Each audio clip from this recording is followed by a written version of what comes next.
अस्सलाम वालेकुम। आप देख रहे हैं हमारा यूट्यूब चैनल ख्वाबों की ताबीर। यहाँ पर आपको बहुत ही मुस्तनद ताबीरें देखने का मौका मिलेगा।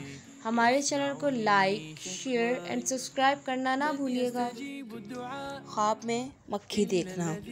हज़रत इब्ने सिरीन रहमतुल्लाह अलैह ने फरमाया है कि ख्वाब में मक्खी कमीना और दरवेश शख्स है।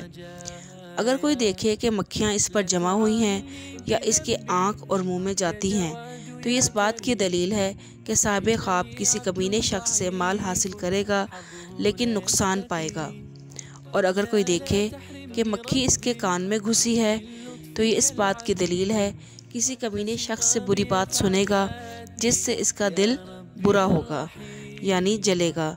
और अगर देखे कि वो मक्खी की आवाज़ सुनता है, तो दलील है कि लोगों को शोर करता हुआ सुनेगा। हज़रत इब्राहीम करमानी रहमतुल्लाह अलैह ने फरमाया है कि ख्वाब में मक्खी हासिद और कमीना शख्स है। अगर कोई देखे कि इसके इर्द गिर्द मक्खियाँ जमा हुई हैं, तो इस बात की दलील है कि इसका काम हासिद लोगों से पड़ेगा।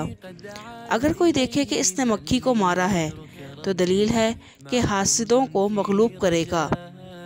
और अगर कोई देखे कि मक्खियाँ ज़मीन के नीचे जाती हैं, तो इस बात की दलील है कि हासिद इसका जमा किया हुआ माल लेंगे और जमा करेंगे और इसको नुकसान देंगे।